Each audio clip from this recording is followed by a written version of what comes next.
Hello, my beautiful humans. We're gonna react to one of my favorite shows called The Secret Eaters. It's a UK show where they actually film people at the daily life 24/7, and they don't know that also private investigators are following them. And there you can see what they eat and what they think they eat and what they actually eat. And that's a show that actually changed my life a couple of years ago. And I wanted to share that with you and talk about the things that we see in this video based on our experiences, based on my experience. But in the comments, I hope that you share yours, because I think that's the most important part about food journeys. And it's a big thing in our life. We do it 3, 5, sometimes 8 times a day, depending on who you are and what you do.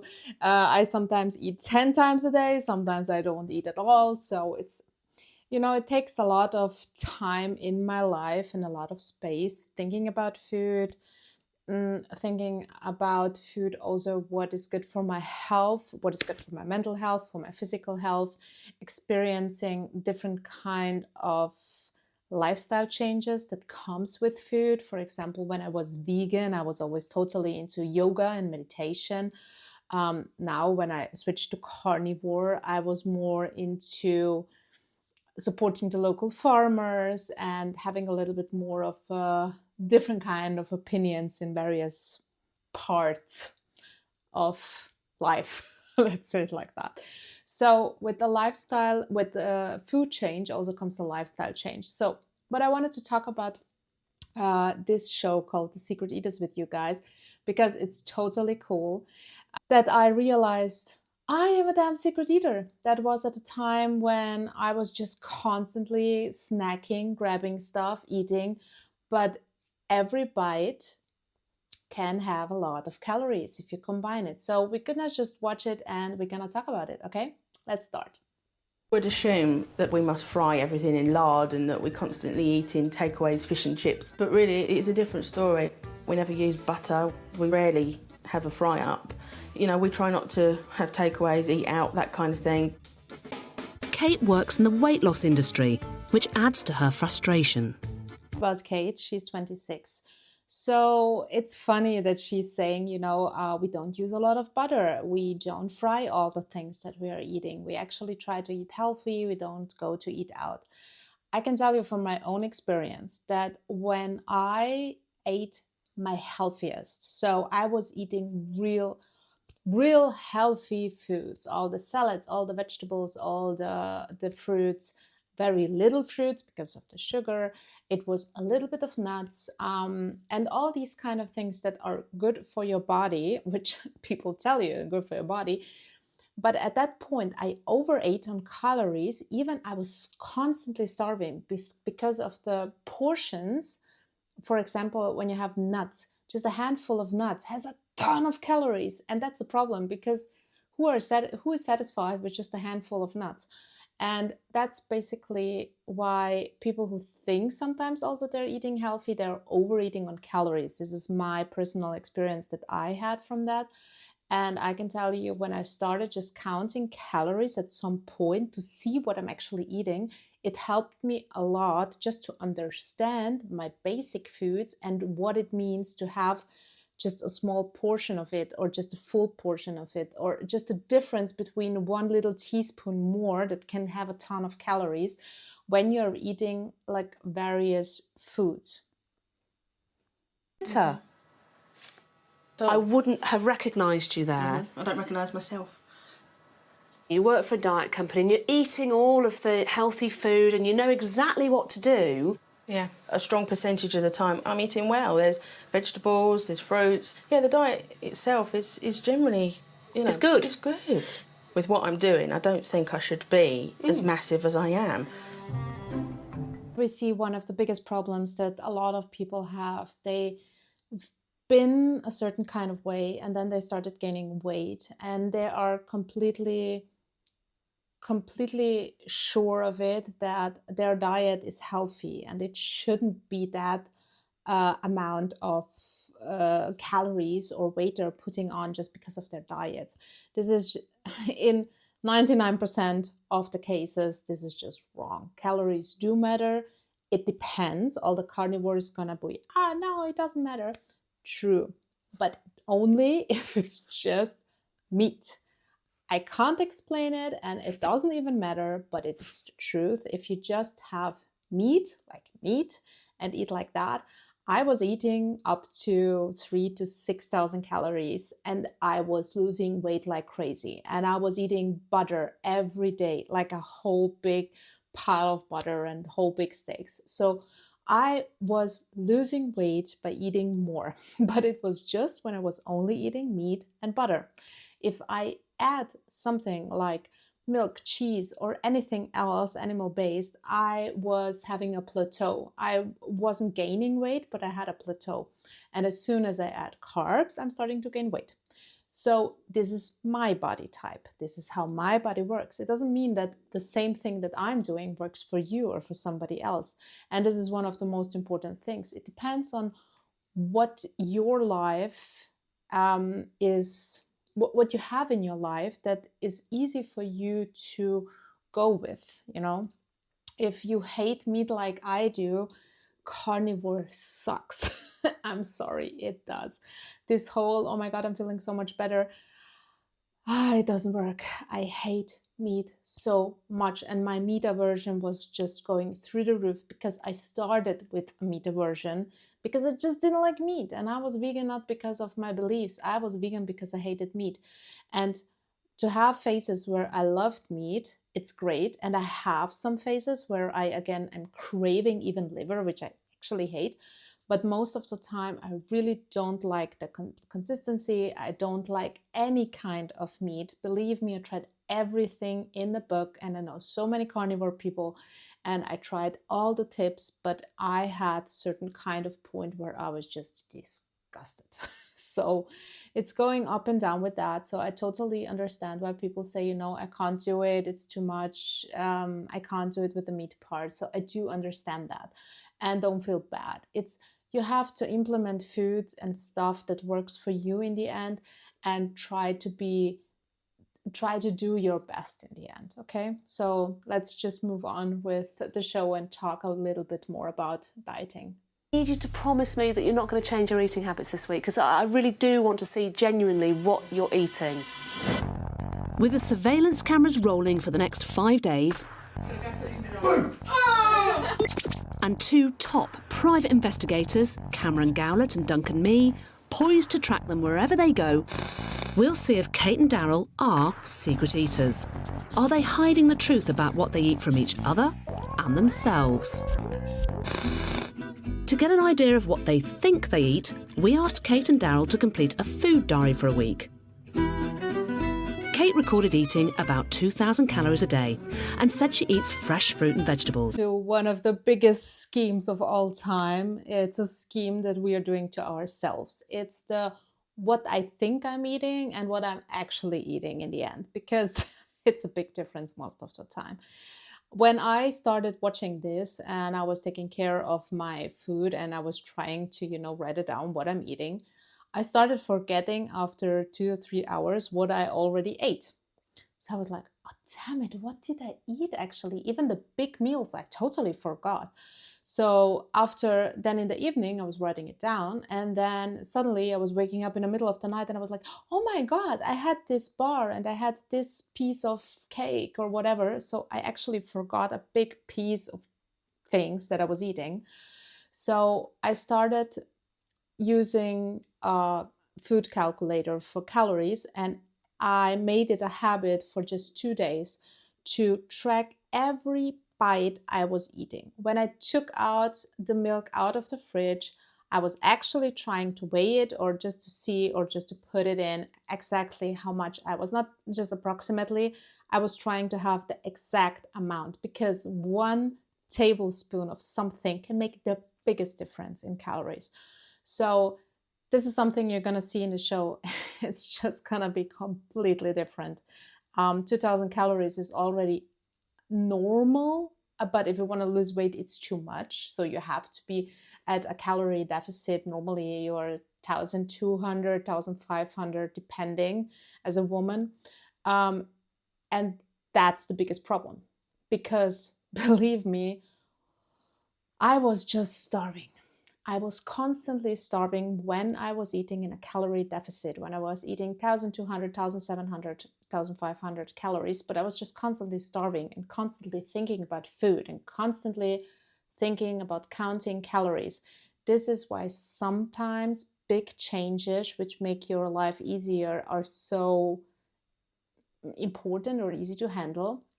For example, fasting just, combines the amount of hours you have where you're eating so that you actually can focus on it. Like, for example, 5-8 hours a day, and not spread over 24 hours just to constantly lose it and eat a lot. So fasting is a little bit the easy way to really be mindful about your eating when it comes to that. Just forget all the other benefits that comes with fasting and stuff like that. But this is something that actually is more easier than, because you can be in a deficit, because you can take a little bit more care of it and you're less hungry if you fast.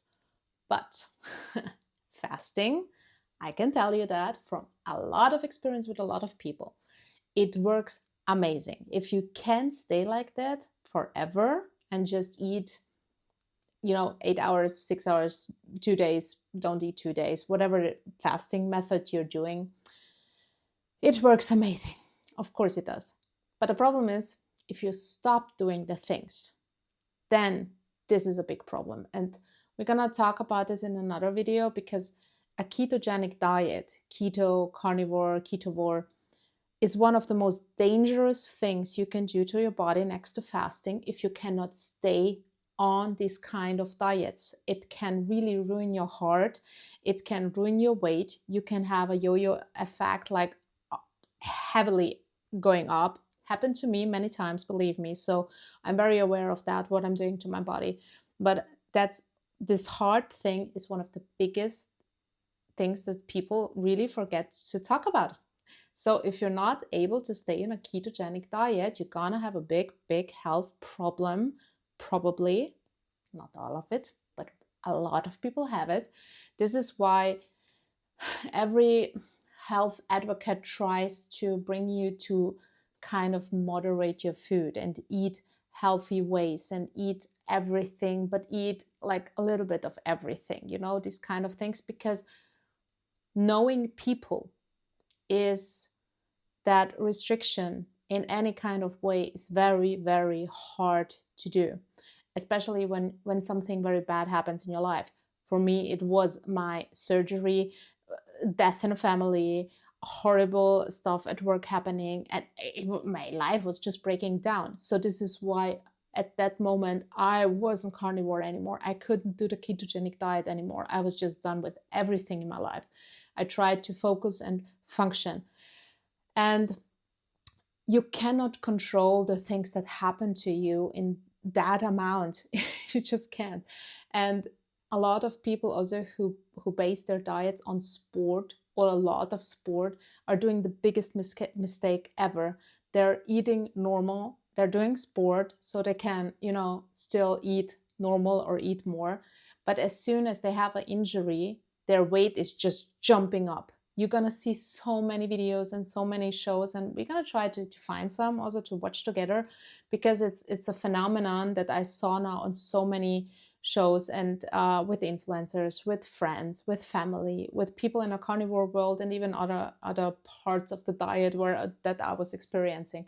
So you cannot know what's gonna happen to your life. So this is why you need to find ways, even in your worst situation. What is the best you can do in that kind of situations? What is it? Is it not to eat a whole chips bag, but eat the half? Is that your best thing you can do? Or is it just to say, I'm gonna go totally crazy, and then I really try to not eat for 2 hours at least when I'm totally depressed? If this is your best, this is your best. And be happy with it. You don't have to be picture perfect and do all the crazy good things that all these influencers do. Just, don't give a damn. if you can manage just 1 hour to do your best, it's even more than you did before probably. So be proud of yourself. At least Daryl's chosen a small bag containing just over 100 calories. Have you ever done it or beef? Beef. Fine and half the best. I'll get one that had a big bag. Kate's snacking too, but on a healthy option, a small portion of fruit and nuts. Well done, girl. With lunch over, Daryl goes back in the kitchen. How long was he full for? This clip is exactly what I said before. She's actually eating more calories than he is in the end, because all the nuts and the raisins and these stuff are so much healthier, but it doesn't matter. It doesn't matter. After that, you will still be not satisfied. If you really want to eat chips, you will still have more calories than if you just ate the chips in the end.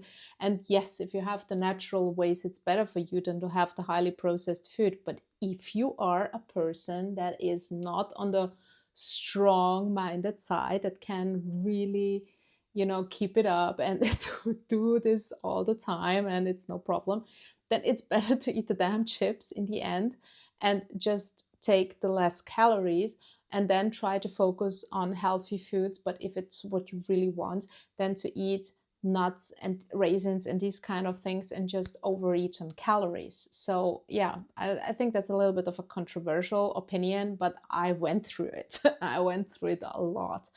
And especially with the whole nuts things, I have an allergy for nuts because they are really such hidden calories, which are just so extreme and they don't have that much benefits that everybody's advocating. So I don't think that nuts and raisins and these kind of things are a better option than just then to eat something that you really desire in the end, because then it's out of your system and you're not thinking about it all the time. But it is just my opinion and my experience. In the UK, 1 in 4 adults are obese. In the UK, 1 of 4 adults are obese. This number is insane. And one thing, we've been to Japan, my son and I was fascinated. I didn't see one overweight person like at all in a city where thousands of people are just walking to me and crossing the streets. And then I came back to Austria and just going outside and I was like, whoa, the difference is extreme. So I was thinking, what is actually different, what the Asians are doing? Because in Japan, they were just constantly eating all these highly processed food, junk food, actually, the noodles and stuff like that from the 7-Eleven shops, and also eating ramen noodles, a lot of them, and rice. But they also have vegetables and meat. So the vegetables, they are not really vegetables. They have a lot of noodles and just highly processed sauces and stuff like that. But the ramen do contain also, sometimes eggs and meat and these things.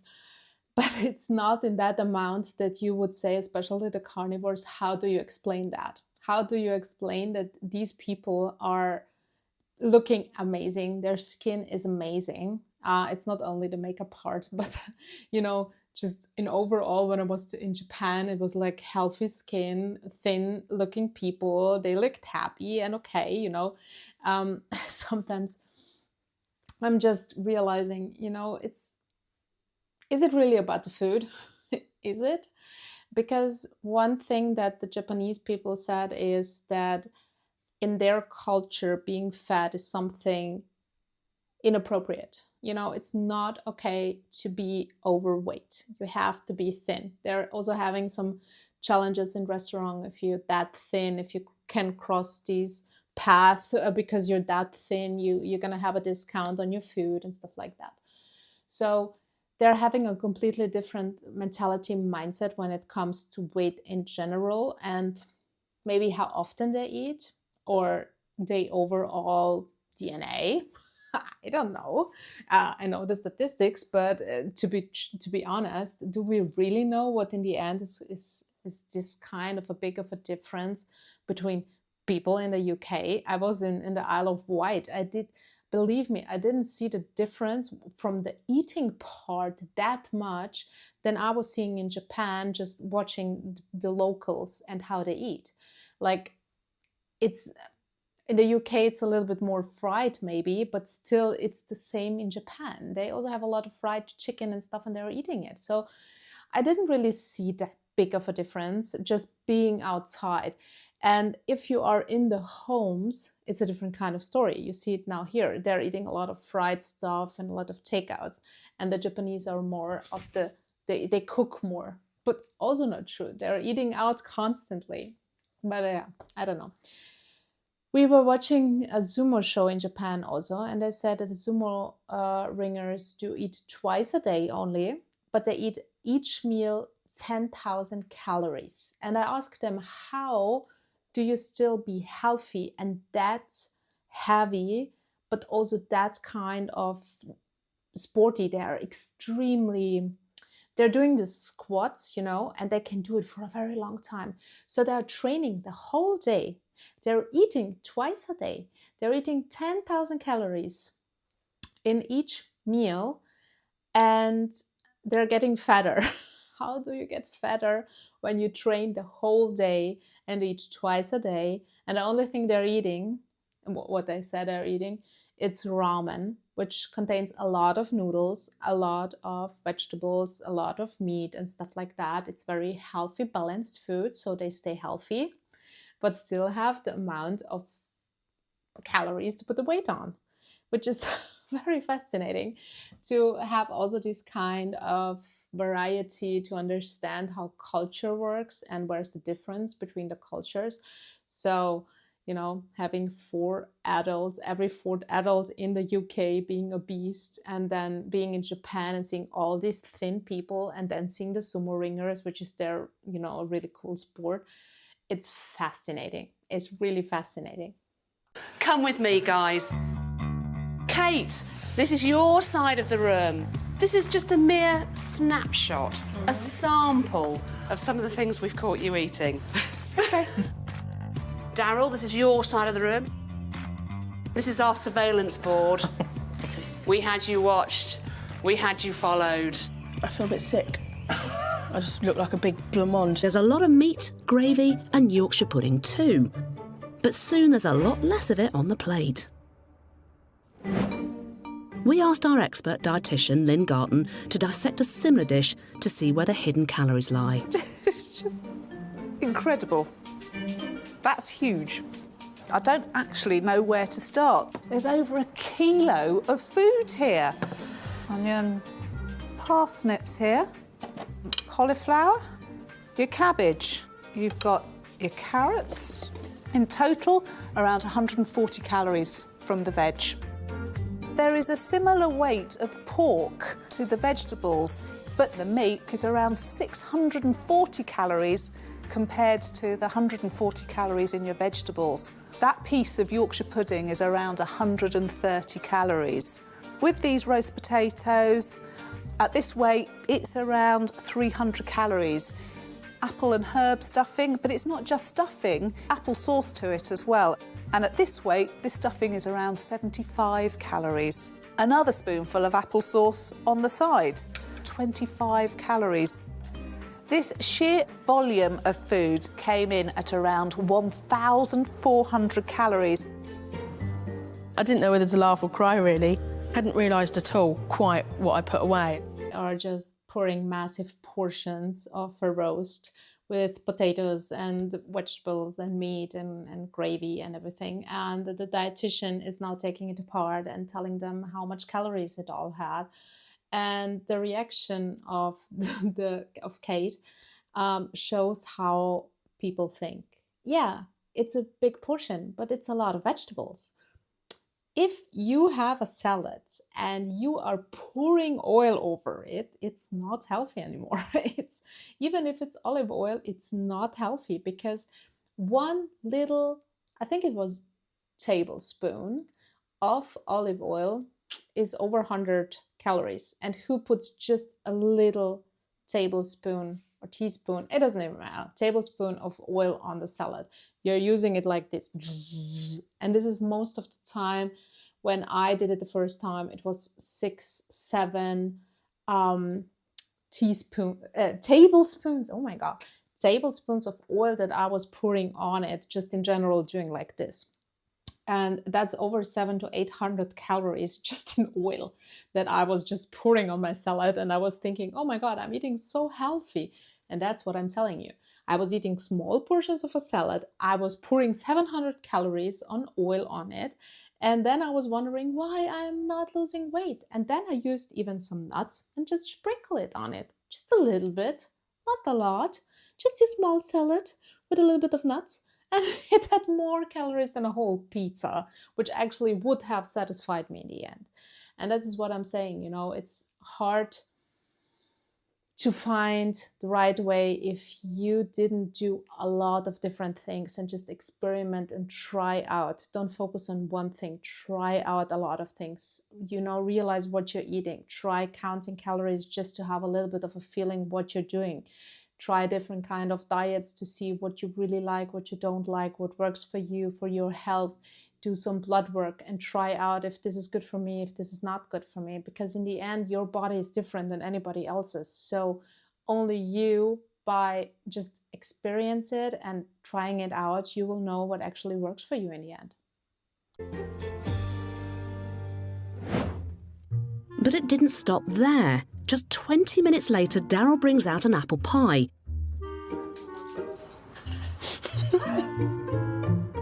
Which he drowns in double cream. Whoa, that's immense. Any pie with your cream, madam? Oh, swimming in it. Sorry. No, I like it.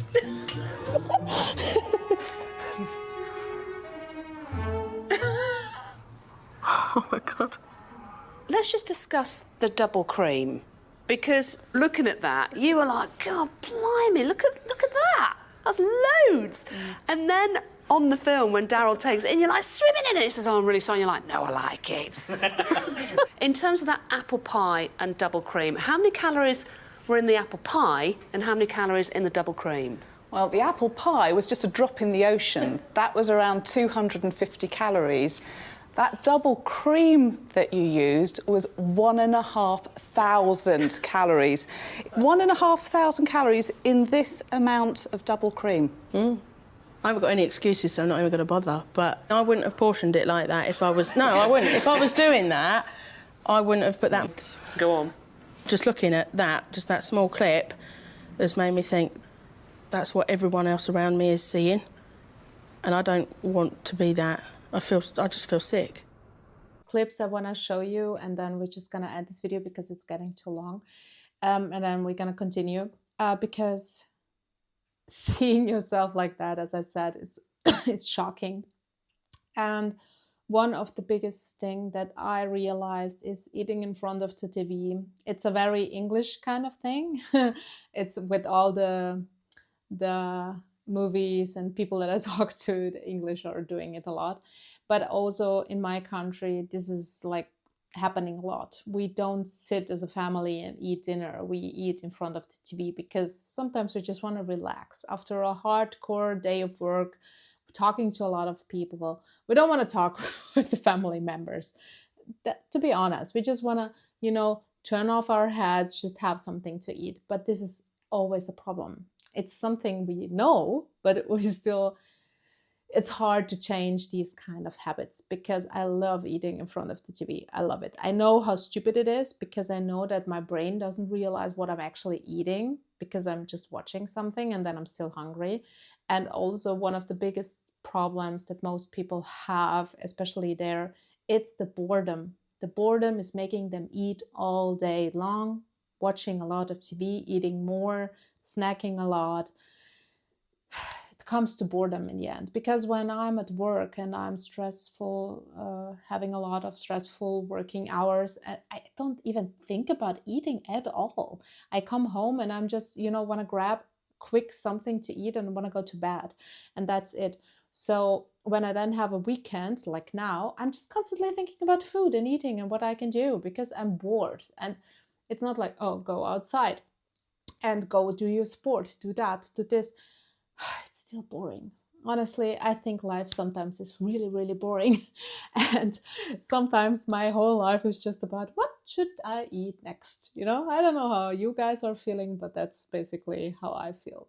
So for today, we're gonna just quit because it's a little bit exhausting to do these kind of videos, which I realized, these kind of reaction videos. I thought it's easier, but it's not. It's honestly not. But yeah, this is a little bit of an insight for, you know, watching something and let's talk about it, because, you know, I tried a lot of different things and I can give you an insight just from my perspective, from my dieting experience, from the experience of a lot of people that I know, because I used to be also a fashion photographer and I was photographing a lot of these influencers now that are having millions of followers. And so I know where they started, I know where they are now, I know how they got there in the end. So yeah, that's basically why we're doing this, just to open your eyes a little bit that it's not all pink, that it seems pink, but it's not. And it's not always the whole truth, because it's so much more complex. And I hope you're doing amazing with your journeys, and just do your best as much as you can, and don't feel bad about it if you're failing, because I'm just constantly failing, just constantly. And then I have a phase where I'm amazing and I'm doing my best, and then I'm failing again. So this is basically my life story. I don't know how you feel about it, but thank you for listening, and hope to see you soon. And goodbye, my little lovely humans.